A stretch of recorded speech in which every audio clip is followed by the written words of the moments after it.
Hello नमस्कार, welcome आपके अपने YouTube channel learn India classes पर। रख हौसला वो मंजर भी आएगा, प्यासे के पास चलकर समंदर भी आएगा। रख हौसला वो मंजर भी आएगा, प्यासे के पास चलकर समंदर भी आएगा।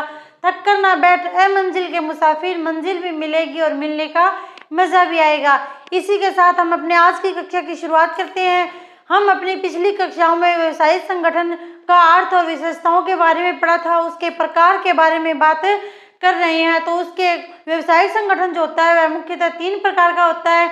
एकांकी व्यापार, साझेदारी और कंपनी। एकांकी व्यापार और साझेदारी के बारे में हमने अपनी पिछली कक्षा में चर्चा की थी।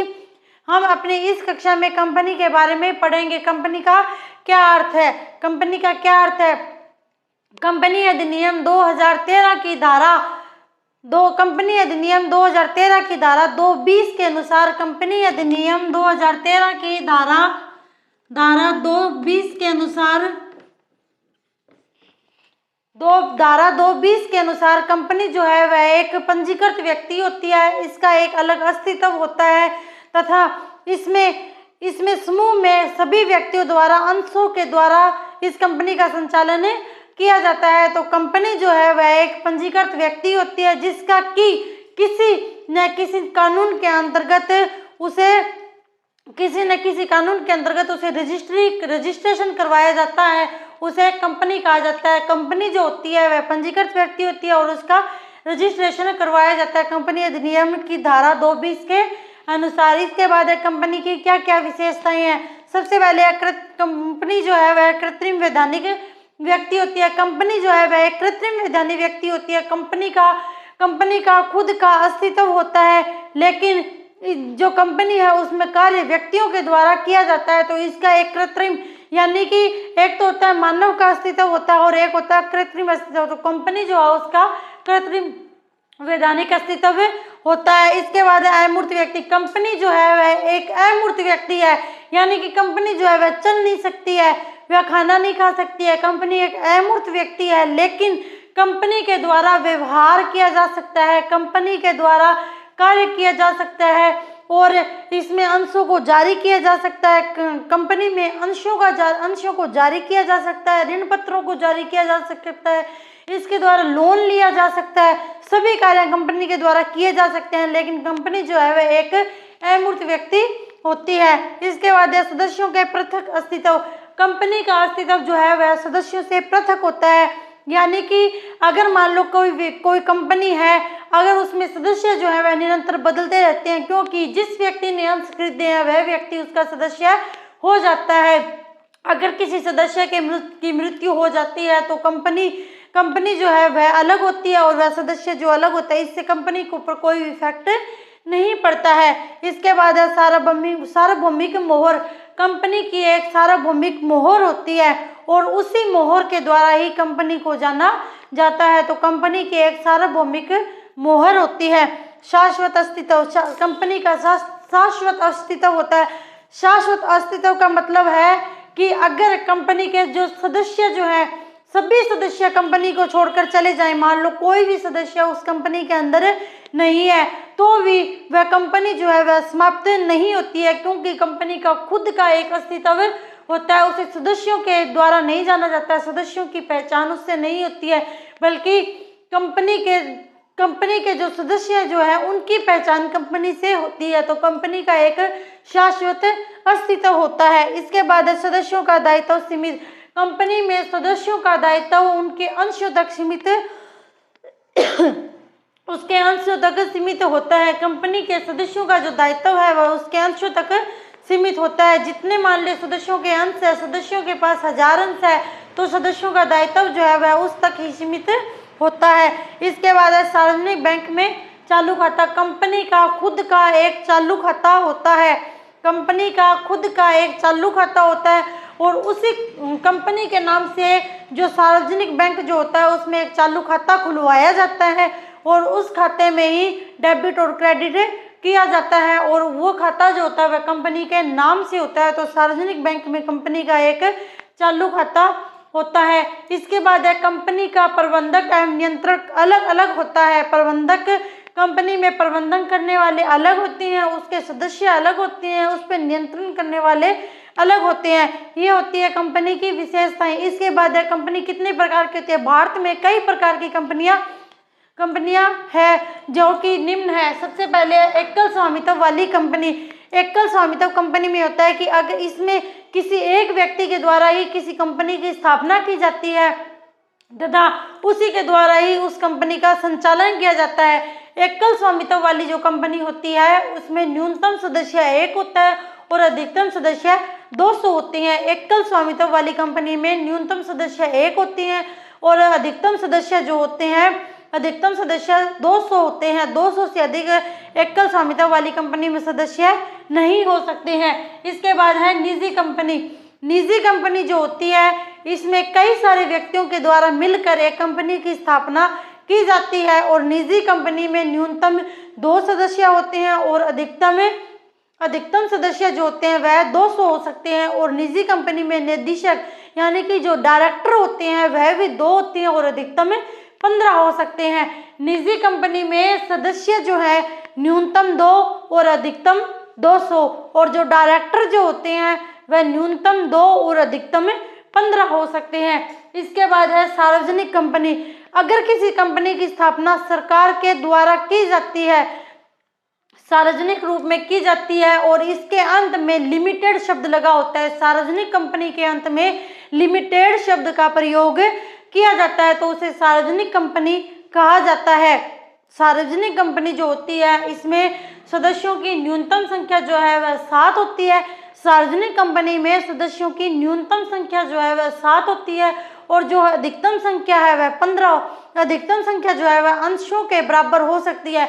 मान लो किसी कंपनी के 1 लाख अंश हैं तो उस कंपनी में सदस्यों की संख्या भी 1 लाख तक हो सकती है। अगर मान लो किसी व्यक्ति के पास सिर्फ एक शेयर है तो 1 लाख तक उसकी संख्या हो सकती है। और जो सार्वजनिक कंपनी जो होती है इसमें डायरेक्टर जो होते हैं वह न्यूनतम 3 होते हैं और अधिकतम डायरेक्टर हैं वह 15 हो सकते हैं। इसके बाद है सरकारी कंपनी। अगर किसी कंपनी की स्थापना सरकार के द्वारा की जाती है, सरकार के द्वारा अगर किसी प्रकार की कोई कंपनी की स्थापना की जाती है तो उसे सरकारी कंपनी कहा जाता है।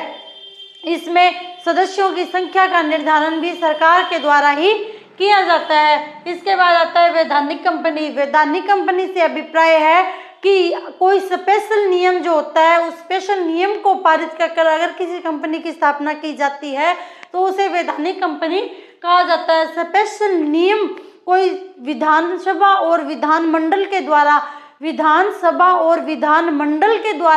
अगर कोई अलग से कानून स्थापित कर किसी कंपनी की स्थापना की जाती है तो उसे वैधानिक कंपनी कहा जाता है। वैधानिक कंपनियों में जैसे LIC हो गया, विद्युत वितरण निगम हो गया, जयपुर विद्युत वितरण निगम जो हो गया, RBI जो हो गया, इन सभी कंपनियों को वैधानिक कंपनी कहा जाता है। इसके बाद है चार्टर्ड कंपनी।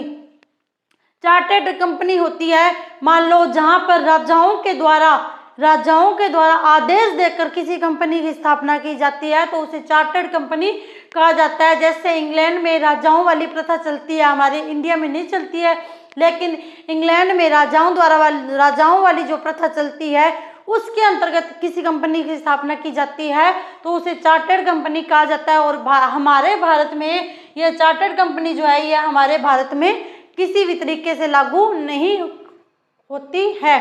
इसके बाद है नियंत्रण एवं सहयोगी कंपनी।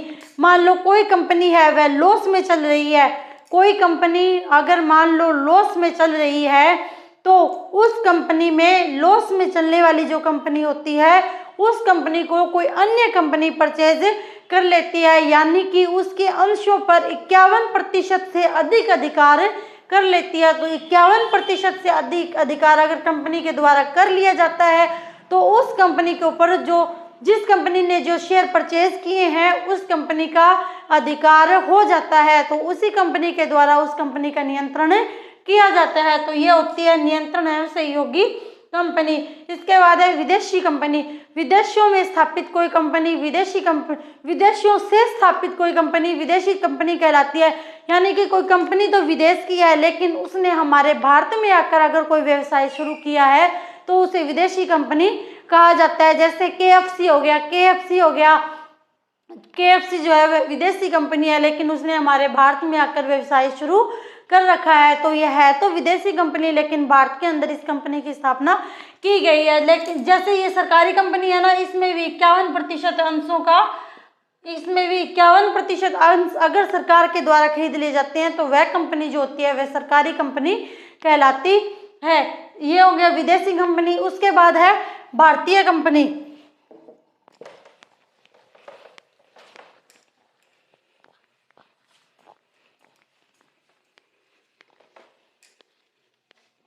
इसके बाद है भारतीय कंपनी।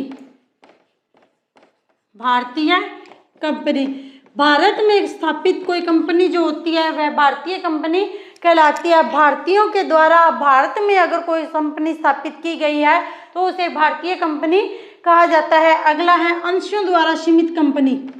अंशों द्वारा सीमित कंपनी।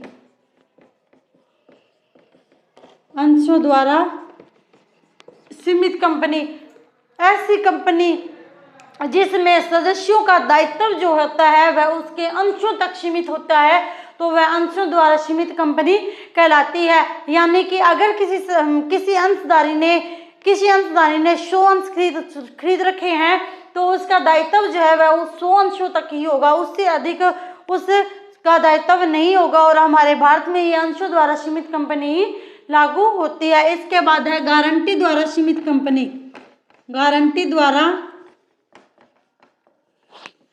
गारंटी द्वारा सीमित कंपनी।